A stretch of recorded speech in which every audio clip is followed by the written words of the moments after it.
Shalom, saya Krisna Pino dari kelas 9D ingin menceritakan kisah Alkitab tentang Yesus mengusir roh jahat dari orang Gerasa.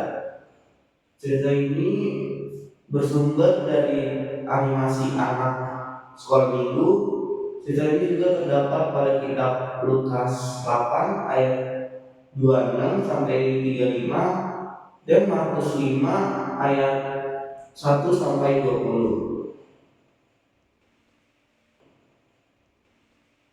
Kisah ini berawal ketika Yesus dan muridnya menyeberangi Laut Galilea.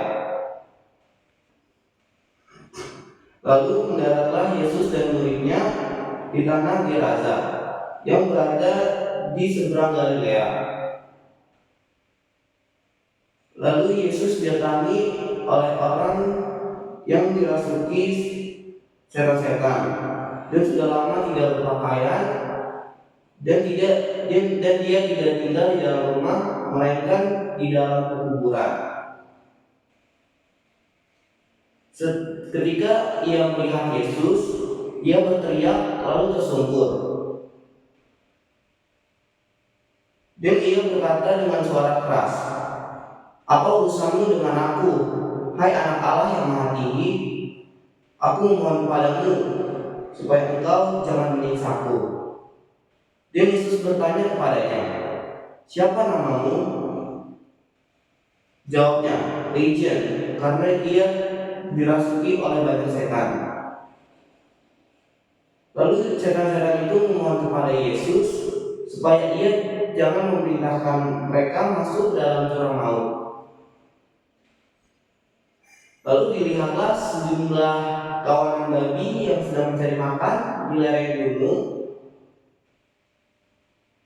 Dan setan-setan itu meminta Yesus agar mengizinkan mereka berpindah ke dalam kawanan babi itu. Lalu Yesus mengabulkan permintaan mereka. Lalu keluarlah setan-setan itu dari orang itu dan memasuki babi-babi itu.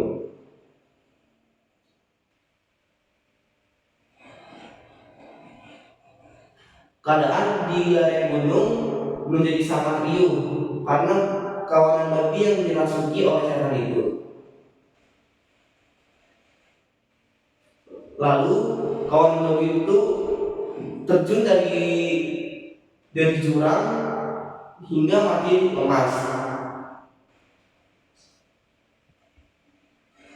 Setelah penjaga babi itu melihat apa yang terjadi, mereka lari lalu menceritakan hal itu di kota dan kampung-kampung di sekitarnya. Mereka menjumpai orang yang telah ditinggalkan setan-setan itu duduk di kaki Yesus. Ia telah berpakaian dan sudah waras. Dan orang yang telah ditinggalkan setan-setan itu meminta supaya ia diperkenankan menyertainya, tetapi Yesus menyuruh dia pergi. Katanya, "Pulanglah ke rumahmu dan ceritakanlah segala sesuatu yang telah diperbuat Allah atasmu." Dan orang itu pun pergi mengelilingi seluruh kota dan memberitahukan apa yang telah Yesus buat atas dirinya. Demikian cerita kita yang bisa saya sampaikan. Kurang lebihnya mohon maaf. Shalom.